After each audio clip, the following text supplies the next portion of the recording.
So you're test driving a what? Defender 110? No, no, no, no, no, no, Eddie. No, we have Defender 110 at home. No, let's. I gotta go. Let's just talk about this more later. All right. Well, hello there. Some people think that the new Hyundai Santa Fe looks a bit like a Defender 110. Maybe you are squinting or don't have your contacts in or have been overserved at your favorite small pub. In any case, this is the 2025 Hyundai Santa Fe Hybrid. Welcome to Out Motorsports, channel for cars as you are. My name is Jake, and I don't think this thing looks at all like a Defender 110 other than being box-shaped. So these came out for 2024, and Hyundai finally sent us one to evaluate. This one is a hybrid, and while I kind of find the styling a bit of a mixed bag, there is plenty to like here, and I want to run you all through it. So let's just get right into it. So let's talk Santa Fe. One thing I love about Hyundai's styling direction is that they are doing different styling for different vehicles. So they don't look all the same. It's not the same sausage, different lengths thing that a lot of brands do, especially the Germans. So, for example, if you're looking for an Audi and you want your vehicle to be bigger or smaller than the one that you really, really love the looks of, Audi will do that for you. That's kind of their thing. However, if you want, say, a Hyundai Palisade, but don't need it to be quite that big, but still want to seat 3 rows of people, you can get a Santa Fe, but it looks vastly different from a Palisade, so I hope you like the styling. Now, we don't talk styling here because our focus is generally on the driving experience and performance, but let's be real, a 3-row hybrid family crossover, there's not a lot to talk about for the driving experience, but we'll still get to that. In any case, I have a thing about styling in some cases, and in this case, I like the looks of the entire vehicle here except the taillights on the back. I think they are too far down, and they would look better right up here. But I am not a professional designer. I'm sure someone thought it was just fantastic, so, that's that. Now, the tailgate does open. It's, you see you've got the H shape on the, the taillights here. Hyundai's really leaning into the fact that their name starts with H on this car. More about that in a second. But in any case, this is the Santa Fe Hybrid. It is a 3-row family crossover, and the hybrid bits are what make it move. It is a 1.6-liter turbocharged 4-cylinder paired to a hybrid electric motor that is in the bell housing of the transmission. And I mention where the hybrid motor is placed because it does make a difference. This car does not have a CVT. I know a lot of people don't like the CVT driving experience. Hyundai felt similarly, and you get a 6-speed automatic transmission. This is a similar drivetrain to what they've used in some other hybrid setups between the Hyundai and Kia family for a little while now. And what that means is the hybrid motor can use all 6 gears. So it can come on and off as needed. The gas motor can come on and off as needed and use the gear ratios and the multiplication of the gear ratios to perhaps engage itself more often than it might with a CVT. In any case, the total power output of this car is 231 horsepower and 271 pound-feet of torque. Those are not blazing fast power and torque numbers for something this size, but it's not too slow either. We'll talk about that more in just a second. Now, the benefit here is the fuel economy. Hyundai and the EPA claim you will get 35 miles a gallon in the city and 34 miles a gallon on the highway. Most hybrids will be a little more efficient in the city because that's where they can let their hybridness shine and use a little bit more of that electric-only propulsion. Now, otherwise, mechanically, this thing is pretty simple. There's no air suspension, there's no adaptive shocks, the brakes are just brakes. It's kind of is what it is, but the interior is quite nice. The packaging in here is quite nice. So we'll talk about all that in just a second. One thing you might be wondering, I mentioned the Palisade, Hyundai's biggest of their crossover SUV family. Why would you get a Palisade over this? Well, that's going to be in your cargo space. You can see I don't have much room here between the back of the 3rd row seat and where this big cargo door sits. So if you're looking for a little more space to bring, your whole family and all your things, this is going to be a bit of a trade-off. If you think of like a Chevy Tahoe versus a Suburban, it's the same deal where you're buying the Suburban not because it does anything more necessarily or better than the Tahoe, but it is bigger for the cargo space. You'll get a touch more 3rd row room in the Palisade as well, but in general, you've got 3 rows, it kind of is what it is. So that's where you're going to find your big difference. Now, the Palisade is also going to be a bigger vehicle. It's going to be a thirstier vehicle, so if you care more about fuel economy or ease of parking, Santa Fe might be your girl.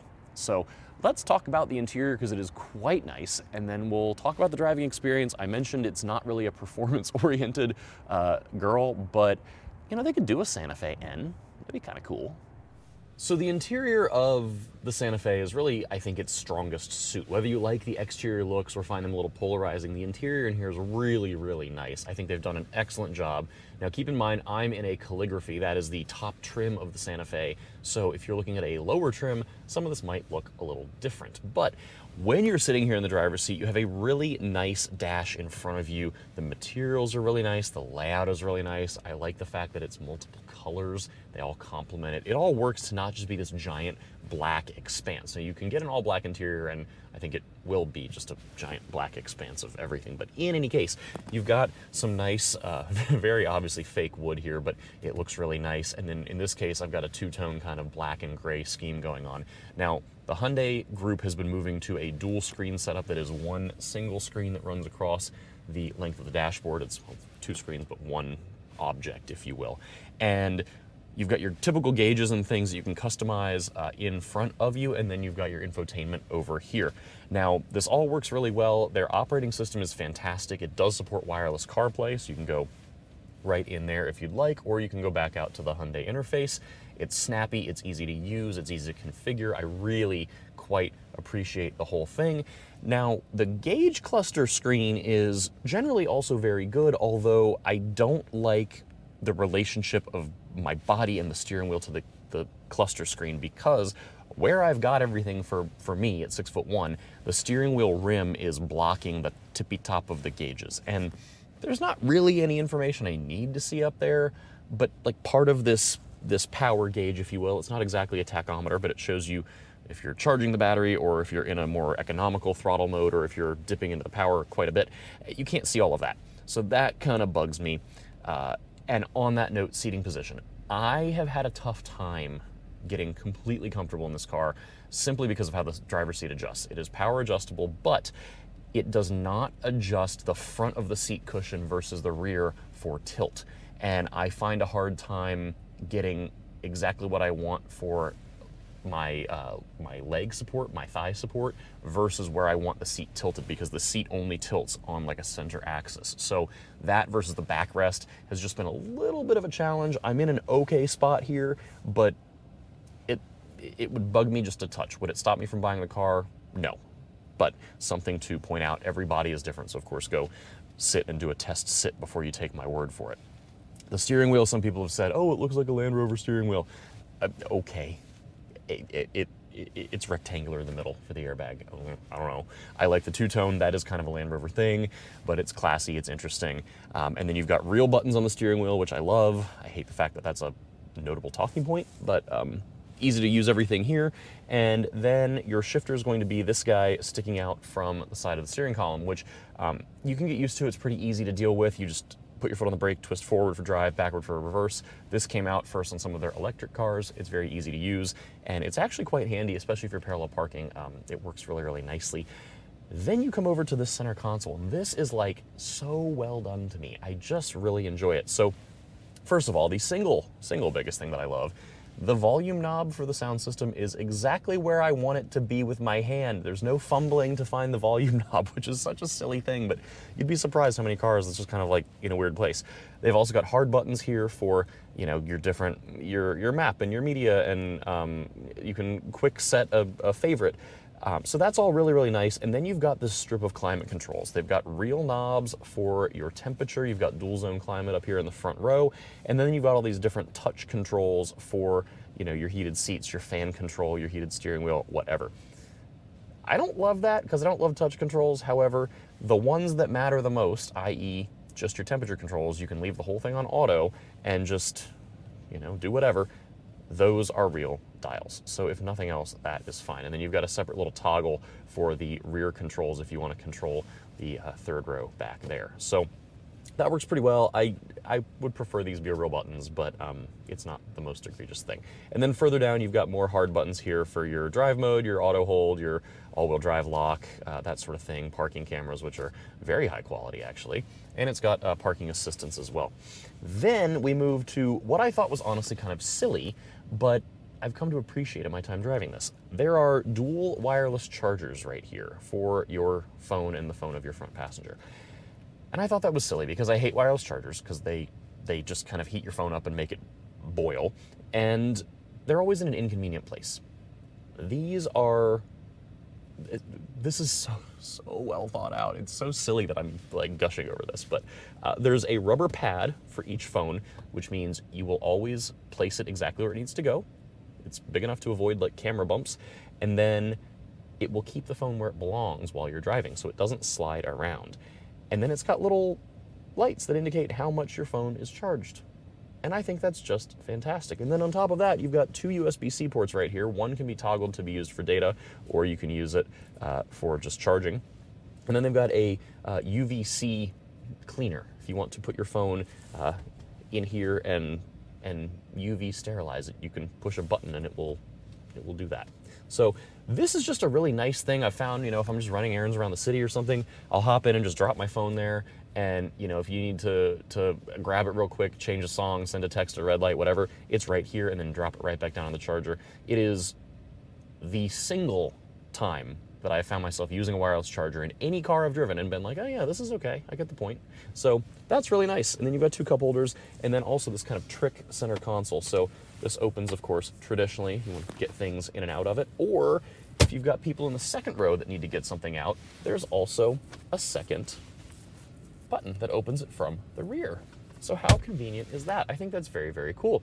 And then you've got 2 sunroofs. So traditional sunroof here, traditional sunroof in the second row, and this one has a manual operated shade, and the one in the back has a power operated shade up here, so you can control it if your second row passengers would like something done there. And then finally, you've got 2 glove boxes. This is kind of a Land Rover feeling thing. You've got one up here that is probably for actual gloves, and then you've got one down here that's for, whatever else you want to have in the front of the car.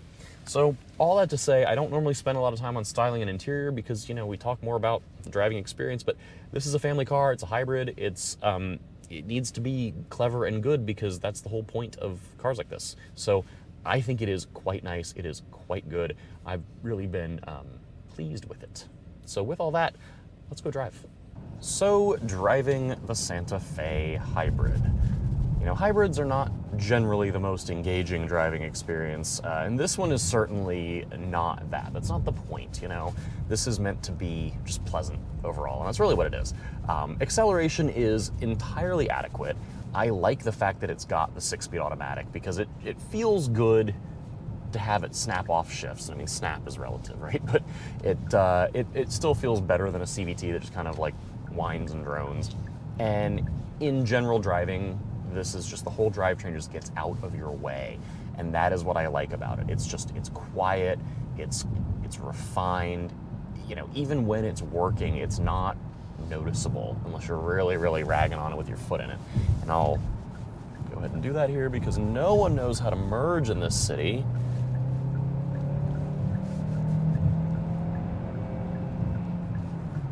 But even then, that was pretty pleasant. It was fairly quiet. It's a quiet cabin in here.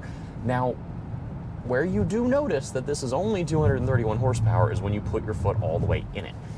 It's much more torque than power. You feel that, and it feels really snappy around town. It feels really pleasant around town. When you get on the highway and you put your foot all the way down, it's fine. But this is not going to blow your hair back. But day-to-day driving, it feels good.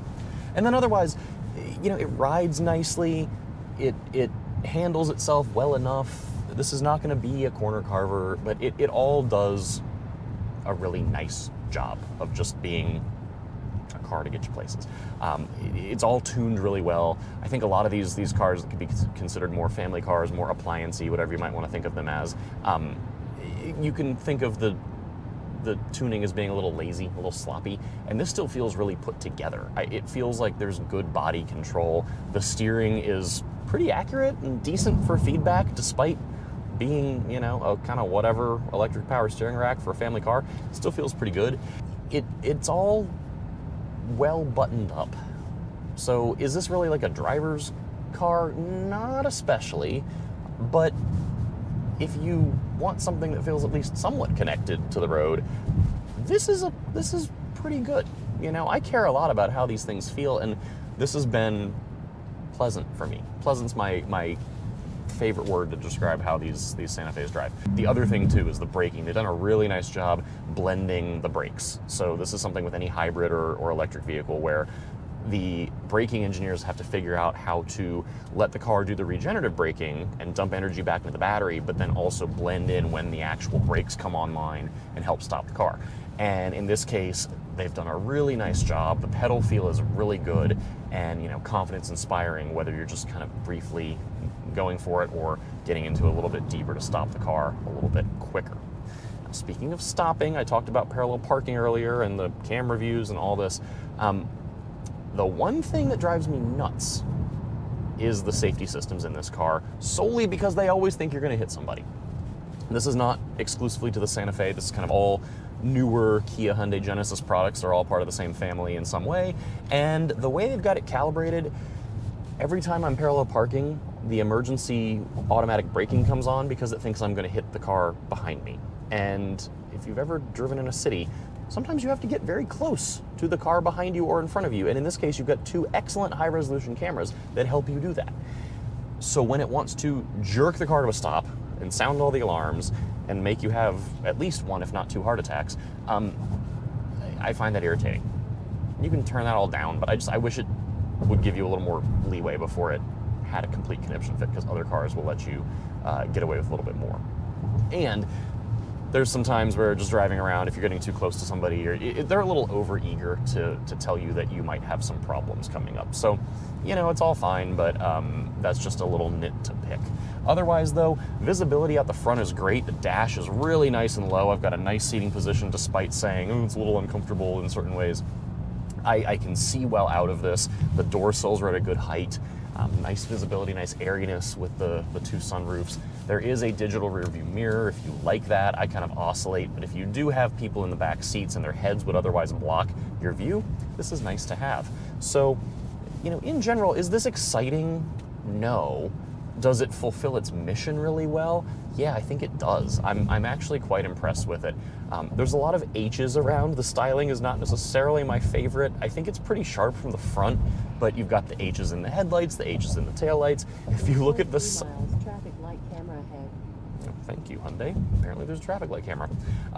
You've got H's even in the air vents, especially if you look to the ones on the side, they form an H too. They're kind of playing into that, which is like a fun, cheeky, it's campy more than anything, really.